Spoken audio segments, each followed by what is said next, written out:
लेखा सहायक संघ राजस्थान के द्वारा मुख्यमंत्री अशोक गहलोत को पत्र भेज करके राजस्थान के संविदा कर्मचारियों के नियमितीकरण की मांग की गई है। इसके साथ साथ उन्होंने मांग की है कि जिस प्रकार से राजस्थान में नियमित कर्मचारियों को सुविधाएं दी जाती हैं, उसी प्रकार की सुविधाएं राजस्थान के संविदा कर्मचारियों को भी दी जाएं। मुख्यमंत्री को उन्होंने जो पत्र भेजा है उसका प्रारूप इस प्रकार से है। सेवा में श्रीमान माननीय मुख्यमंत्री महोदय, राजस्थान सरकार, जयपुर। विषय वर्तमान में कार्यरत नरेगा संविदा के नियमितीकरण के संबंध में। उन्होंने लिखा है, महोदय जी, उपरोक्त सादर निवेदन है कि आप द्वारा 31 दिसंबर 2022 को महात्मा गांधी नरेगा योजना अंतर्गत कार्यरत संविदा कार्मिकों के लिए 5% मानदेय वृद्धि की घोषणा की गई, परंतु श्रीमान जी, वर्तमान में नरेगा संविदा कार्मिकों का मूल वेतन लगभग 8,000 से अधिकतम 15,000 रुपये मासिक है, जिनका 5% 400 से 600 रुपये होता है, जिससे नरेगा में कार्यरत संविदा कर्मियों के जीवन स्तर में सुधार नहीं हो पाएगा।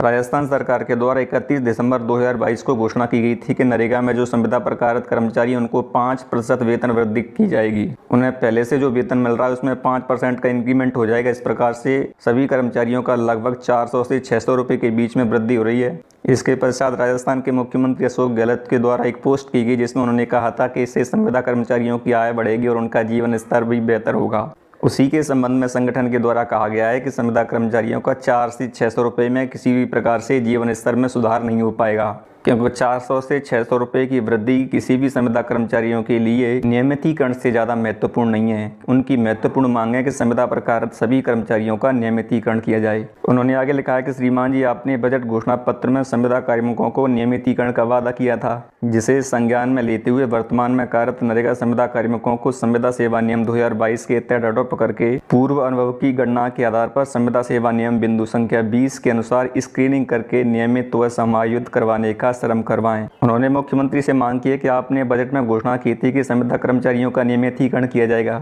इसलिए आप अपने वादे के अनुसार जो संविदा कर्मचारी 5 साल से संविदा सेवा में काम कर रहे हैं, उनकी स्क्रीनिंग करने के बाद उनका नियमितीकरण किया जाए।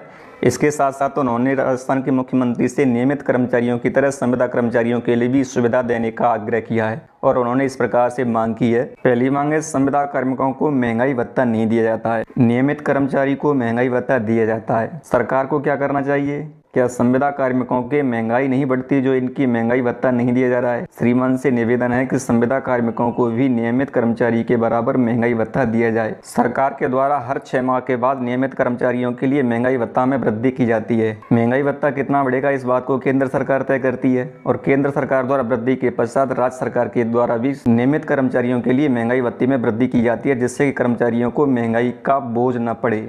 जिस प्रकार से नियमित कर्मचारियों के महंगाई के बोझ को कम करने के लिए उनके डीए में वृद्धि की जाती है, उसी प्रकार से संविदा कार्मिकों के भी डीए में वृद्धि की जाए। दूसरी मांग में उन्होंने बताया कि संविदा कार्मिकों को एचआरए नहीं दिया जाता है, नियमित कर्मचारी को एचआरए दिया जाता है। मांग है, श्रीमान जी से निवेदन है कि संविदा कार्मिकों को भी नियमित कर्मचारी के बराबर एचआरए दिया जाए। सरकार के द्वारा अपने सभी कर्मचारियों को एचआरए दिया जाता है। एचआरए का मतलब मकान किराया भत्ता। नियमानुसार सरकार द्वारा अपने कर्मचारियों को क्वार्टर दिया जाता है, लेकिन कर्मचारियों की संख्या अधिक होने के कारण सरकार द्वारा इतने क्वार्टरों की व्यवस्था नहीं की जाती है। ऐसी स्थिति में सरकार के द्वारा उनके लिए मकान किराया भत्ता दिया जाता है कि कर्मचारी कहीं पर किसी मकान में किराए पर रह रहा हो तो उसका भुगतान सरकार के द्वारा कर दिया जाता है। इसीलिए संविदा कर्मचारियों के द्वारा भी ये मांग की जा रही है कि उनके लिए भी मकान किराया भत्ता दिया जाए। तीसरी मांग है, संविदा कार्मिकों को आरजीएचएस नहीं दिया जाता, नियमित कर्मचारी को आरजीएचएस दिया जाता है। संविदा कार्मिकों को चिरंजीवी के अंतर्गत जोड़ा गया है, लेकिन संविदा कार्मिकों के लिए भी आरजीएचएस लागू किया जाए, जिससे मेडिकल की अच्छी सुविधा मिल सके। राज्य सरकार के द्वारा अपने नियमित कर्मचारियों के लिए राजस्थान गवर्नमेंट हेल्थ स्कीम लागू की गई है, जिसके अंतर्गत कोई कर्मचारी यदि बीमार होता है या उसके परिवार का कोई सदस्य बीमार होता है, चाहे वो सरकारी अस्पताल में इलाज करवा रहा हो या राज्य सरकार के द्वारा मान्यता प्राप्त किसी प्राइवेट अस्पताल में इलाज करवा रहा हो, तो उसके पूरे इलाज का खर्चा सरकार के द्वारा भुगतान किया जाता है। संविदा कर्मचारियों द्वारा इस प्रकार की मांग की जा रही है कि उनको भी नियमित कर्मचारी की तरह आरजीएचएस योजना के अंतर्गत शामिल किया जाए। चौथी मांग है, संविदा कार्मिकों को प्रिविलेज लीव नहीं दिया जाता है, नियमित कार्मिकों को प्रिविलेज लीव दिया जाता है। मांग है, श्रीमान जी से निवेदन है कि संविदा कार्मिकों को भी नियमित कर्मचारी के बराबर प्रिविलेज लीव दिया जाना चाहिए। राज्य सरकार अपने कर्मचारियों को प्रिविलेज लीव देती है। एक कर्मचारी को 1 साल में 15 पीएल मिलती हैं। यदि कर्मचारी चाहे तो उनका उपयोग कर सकता है, अगर वो नहीं चाहे तो उसे बाद में 15 दिन का भुगतान कर दिया जाता है। संविदा कर्मचारियों द्वारा इस प्रकार की मांग की जा रही है कि उन्हें भी नियमित कर्मचारियों की तरह ही पीएल का भुगतान किया जाना चाहिए और उन्हें भी इस प्रकार की व्यवस्था का लाभ दिया जाना चाहिए। तो इस प्रकार से राजस्थान के लेखा सहायक संघ राजस्थान के द्वारा मुख्यमंत्री को ज्ञापन देकर के मांग की गई है कि उनका नियमितीकरण किया जाए और उन्हें भी राजस्थान के नियमित कर्मचारियों को मिलने वाले लाभ दिए जाएं, जिससे कि उनको सामाजिक सुरक्षा मिल सके।